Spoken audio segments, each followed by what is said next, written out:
All right, everyone, as promised, I am here.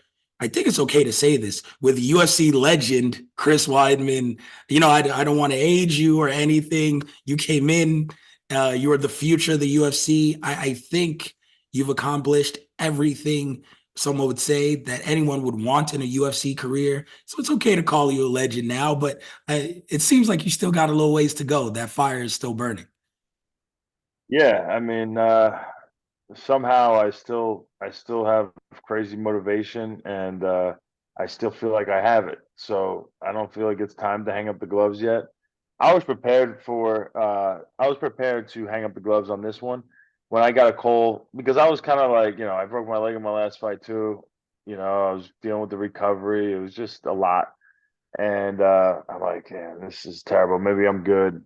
And then they called me for a fight, and it was Atlantic City. I go, you know, that's where I started my career. Undefeated in Atlantic City. At the time when I was coming up, there was no MMA in New York. It was illegal. MMA was the last state for MMA to be legalized in was New York. So all my early fights had to be in New Jersey, and so to be able to go back and come to Atlantic City where it all started, where I won my first title, was awesome. I was like, it'd be a cool place to lay down the gloves. But then I started feeling good. I started like my body started really like coming together. I talked about it a little bit, but I have this all natural supplement that I take that helps with the anti-inflammation, with the inflammation and the pain and stuff. And I just feel really good, man. I'm loading up my knee like I've never loaded it before, like basically to explode off of it. In like the last like 12 years, I don't think I've been able to do that. So I feel great, so I don't plan on putting down the gloves. I I still feel good, man. I still want to see what I got. How has, and you mentioned it, like, you have all natural supplement, all that. How has stuff changed since when you even first got into the UFC in terms of being able to recover and take care of your body and the supplements and I walked through the UFC building here in Vegas, and just the technology that they have for fighters is next level, something I didn't see 10 years ago. How much does that help you keep your body and get your body back, especially after the injury, to where it needs to be, where you say, you know what, I still have some good time here. I can still keep going. Yeah, look at this. This is what I'm dealing with right now. UFC gave me this Normatec. I just unplugged it. Just unplugged on accident. I don't know what happened here, but I got these Normatec sleeves on my leg as I'm sitting here talking to you right now. Wow. Courtesy of the UFC. You know, I came out here on a Tuesday to Atlantic City, and I got massaged and I got physical therapy. This is all stuff that the UFC is hooking us up with. Let me tell you, that was not a thing when I first started. There was none of that. You didn't have the UFC PI who sends out these nutritionists to help you with the weight cut. That was all on you. You had to do it on your own. Well, when I was up and coming, obviously you had no money. You couldn't pay anybody. So you had to do everything on your own. You had a buddy who like, was helping you out, helping you, you're going to the grocery store with him and you're eating tuna out of the can and some rice, and no one really had any idea what they were doing. Now you have these experts that are helping you with that, cooking the food for you. They have a chef. I mean, I'm being treated like a freaking real professional athlete these days. It feels great. And yeah, so yeah, my body's somehow been able to stick together even after 30 surgeries. You know, It seems like, especially for me, I had hair back then. It feels like it was just yesterday, when people were touting yeah, you, the hair is still great for you. yeah, It's but still, no, but I got gray hair. That's where I was gonna go with that. If I don't go skin fade on the sideburns, man, it's bad. It's bad. no, I remember when you were getting in, or probably after your first fight in the UFC, but people were YouTubing it was you and Uriah Hall. It was like one of these two guys are gonna come in, set the division on fire. They're going to be one or two to beat Anderson Silva. You obviously got there fast with Uriah Hall, even though you had the crazy highlight reel kick and everything going on. But you guys came out of the same area and everything. Feels like yesterday. Does it feel like that time just went by in a blink for you from Man, beating Anderson Silva to now? giving me the chills, just help, giving me that little flashback and reminiscing. So Uriah Hall, funny you mentioned that name. It's funny how MMA's changed because as a up and coming fighter now, you don't ever fight the best guys anymore. You try to find the worst guys to fight. You try to keep an undefeated record as long as possible, and then you try to get into the UFC, right? Then you have your first tough fight there. Back in the day, man, this is 2009. It was about fighting the best guys immediately. And we're talking about for no money. So funny enough, in my third fight, I fought Uriah Hall. We were the two top prospects in the country. I mean, even on the websites back then, there was a few websites that did prospect picks and all this stuff.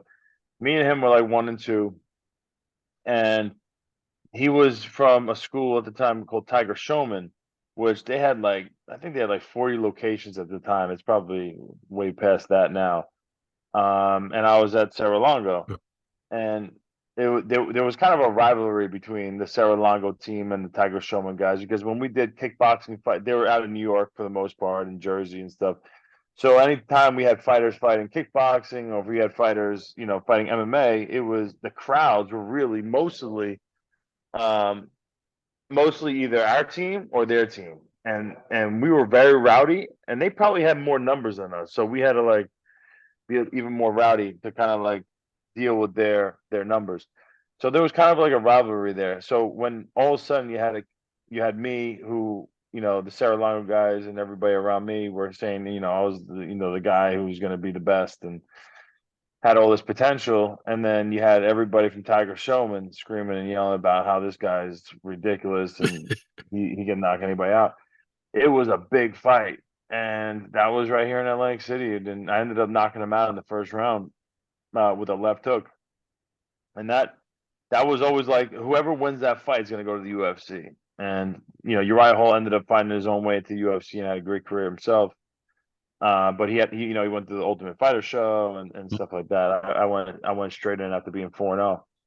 Um, yeah, but it's kind of crazy, man. This road I've been on. I'm super blessed. I had a great time throughout my whole UFC career. I just feel very blessed. Um, yeah, I accomplished a lot. I became a world champion. I defended the belt 3 times. But I still have more. I still have more. I still have more. I feel like even with everything I've done, I think the only fight I really was able to show my true potential, and it wasn't everything, but it was a lot, was my Mark Munoz fight. Another fight I loved was my Lyoto Machida fight. I think I showed a lot in Mm. that fight because it was 5 rounds, and then there was there was definitely some moments where it got scary for me in there too, and I had to battle back. So the whole road in the UFC from the wins to the losses, it's been great.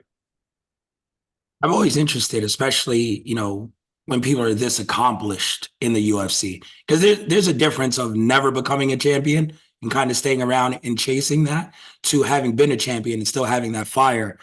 It's something that fuels you now, especially is, you have children. You put this forward every fight, like people know your story. Is performing in front of them like a big catalyst of, what, I still want them to see who I am and what I do, because I always wondered how much of that is motivating when you've already been a champion. Like there has to be an underlying thing that still fuels you when, yeah, getting to the belt is fine. You've had the belt. Like, but what's that like new fire? Because there's nothing like something new. I don't care what anyone says. Like there's something that's new to you. What is that inside of you? Honestly, it's. I feel like God really blessed me with a lot, talent, and I've developed such skill over these years, and I have a lot to offer, and I want to be able to show the world and my kids. It's a good question because my kids, man, since they get older, like they really haven't seen me fight, and to remember it, a lot of them, so they're coming to this fight, and I would love to give them a great experience, and to see their dad go out there and shine. They've seen me spar and they've seen my potential. They believe in me. But at the end of the day, like, my last 2 fights, I broke both my legs. In my last 2 fights, one probably I would say is the worst injury ever in the history of the sport, the only compound fracture. Yeah. And a part of me wants to show them that I still have it, and then also a part of it is like I love my story. I love everything that I'm coming back from, all the adversity, from everyone thinking, the guy, you just need to retire.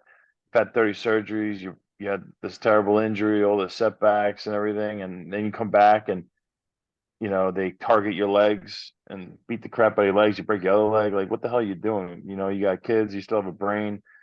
I can find other ways to make money. Like, what are you doing? All that stuff motivates me. There's so many things that motivate me to get out there.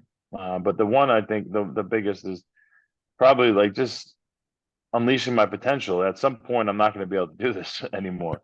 My body's not going to be where it once was. And right now, I feel great. I just want to I just want to be my best self. Really, it's never really been about the other guy. It's always about just trying to be my best self in there. And win or lose, I go out there and I just do my best and I like really show everything I got. I'm happy. How much how much have you evolved? Because you mentioned it, and as someone who watches and covers the sport like I do, or fans who watch, you we watch these like embedded, and we watch the journey. And you're putting in so much Yeah, work in the gym, and you look great, and you look explosive, but then the injury happens. We're like, damn, we're going to see something special, but an injury, and yeah, then another injury happened. So we haven't really been able to see the growth yeah, and how much better you've gotten. You do yeah, though. You're in the gym. You see this. How much better have you gotten yeah. that we haven't even seen the best Chris Weidman over the past couple of years? That that's what bothers me. That's big reason why I want to keep going. I want to show what I got, and I really feel like I haven't been able to do that yet. So that's it, man. I've evolved a lot. I've got way better, really. I think me right now beats me in quote off like in my prime. Um, like I just think I'm a way better fighter. Like stand up wise, so much better. On the ground, just way more.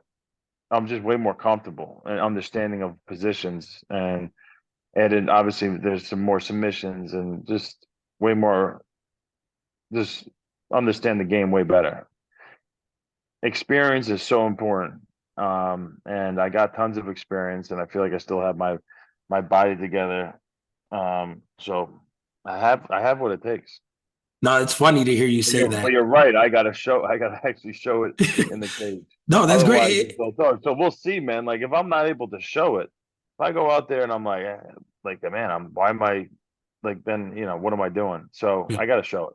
Yeah, no, it's funny that you say that because uh, as an athlete, you reach these amazing things, and then you look back and realize, like, man, that was just raw athleticism. Like I was just Yeah, exploding into things. Like you might watch fights when you're champion and be like, it ended this in the first round. If I just would have went for the guillotine, like it's so yeah, open. Like there's yeah. little things where you might watch back and be like, if I just have my knowledge now, it Mm. it's a whole different fighter. But yet you were still unstoppable back then. So it's Yeah, funny to see you and know, reflect on. and the sport's crazy too because even in fights that I felt really good, I was winning, and then boom, one shot, and that's just our sport kind of too. Our sport is really tough, and then when you lose, that's all people remember, and they're just like, oh, you were champion, now you lost, now what are you doing? You should just stop. But that's not the way I see it. I just see untouched potential still, and think way more to show. Um, yeah, and like battling through adversity like this is, I think, great for everybody to see. I think it could be empowering and exciting for anybody to watch it all go down. A couple more questions, but you said something to me earlier, and then now it just triggered again with what you just said.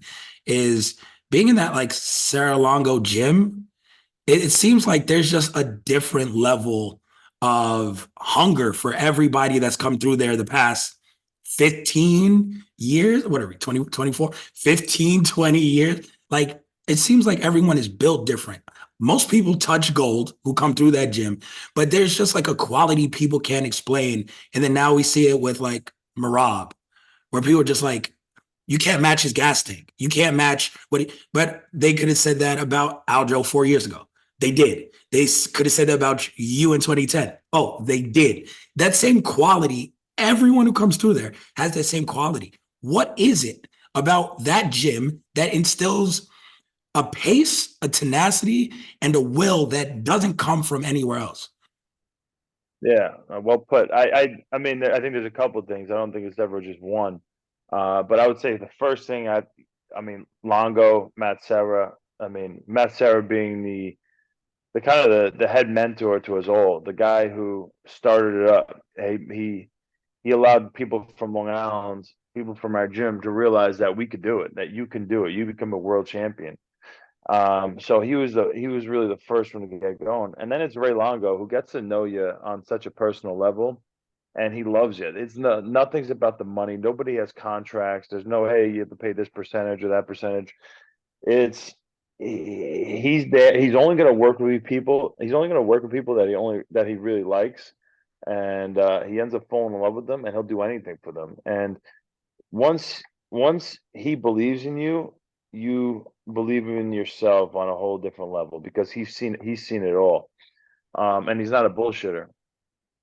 So and you know, and he knows how to train guys. He knows how to get guys in shape. He knows how to get people mentally in the right spot. Um, and just go out there and fight. Yeah. And then the other thing is like Long Island guys. I don't know. Everyone's got it's such a an area that everyone has kind of a chip on their shoulder. You know, there's so much to compete for. Sorry, this freaking TV keeps turning on here. You're fine. Uh, there's so much competition in everything, man. Every business, you know, from pizzerias to bagel shops to banks or whatever, every job, there's just so many people and so much competition that really you have to fight for everything you get. And so you end up having this hotbed of fighters and hotbed of wrestlers and just tough people. And then Ray Longo's the leader, you know. And you know, I left. I'm in South Carolina now, but Yeah. my heart and who I am is was built there, and they're always going to be in my corner, you know, forever. Yeah, it seems that like Aljo's in Vegas now. Marab trains in Vegas most of the time. Like people leave there, but it's just that quality I was interested in, and like you guys take that wherever you go. And it's loyalty. There's loyalty. Loyalty is key. Very big with us. You know, like we're not. I mean, I've been with the same coaches. The first gym I ever walked into, first MMA gym was Sarah's, and then Wow. after doing 3 months of jujitsu, I fell in love with that. I go, okay, Ray Longo. Boom. I was with Ray Longo and Matt Sarah since the beginning. Um, and that's pretty much almost all these guys. You know, Marab came over from Georgia. He came in, he was so raw. I mean, I remember when he first came in. I mean, he would be throwing him, he'd be trying to throw guys, flopping to his back, he's stuck in mount, you know, mistake after mistake. Slowly they were able to kind of garner his craziness and his pace and everything and create the machine that he is today. Like they really did so much for him. And you know, like when people are so loyal to you and are willing to put in so much work for you to you, Yeah. you're you know, you're gonna just have that same loyalty right back. And there's just a great camaraderie with the guys. Like, you know, I haven't seen like Dennis Bazooka's out here, Nas. I haven't seen them in forever, but we see each other. It's like, you know, like we never missed a day. Same thing when I see Longo and Matt, all these guys. It's we don't talk all the time. I'm busy as hell with kids and stuff. You know, I train them during the day, and then it's just kid sports after kid sports, and I'm just very focused on family and what I have to do. But when we see each other, it's right back to bull busting and having each other's back at the end of the day, and it's just a great crew. I love that. That balance is key. And, we all truly look forward to seeing the new version of Chris Weidman this weekend. When it when you visualize it, when you think about it, now that you're prepared and it's just a couple of days away, when you sit down, how is it going to go this weekend? How do you see it playing out this weekend? And I got to put you on the spot. When you win, you're going to keep going, right? It's not going to be a rocky moment like, hey, I did it. I won. Here's the gloves. Like we're going to see more. Yeah, I think so. I'd like to go out there and, like I said, just leave it all out there and give my best version, in the cage. And if that is the case, I think I really showcase my skills and I make it look easy out there. Um, and then we'll see what's next. No, I love it. We can't wait. Again, you're fresh. If there's anything in MMA, you're fresh and ready to go. I'm ready to go. Look at that baby face. You're gonna leave the octagon just like that this weekend, man. I Oh, that can't would be a wait. blessing. Yeah, I'm going on a vacation with my family right afterwards. I don't want to be limping. I just want to be. I want to be clean and still ripped from being in shape and enjoy my vacation with no injuries. So let's go, God willing. Yes, yes. Can't wait to watch everyone. Chris Weidman joining us today. Amazing interview, amazing fighter. Thank you, Chris, man. Can't wait to watch this weekend. Thank you, man. This is a great interview. You're the man. I appreciate it. I appreciate it.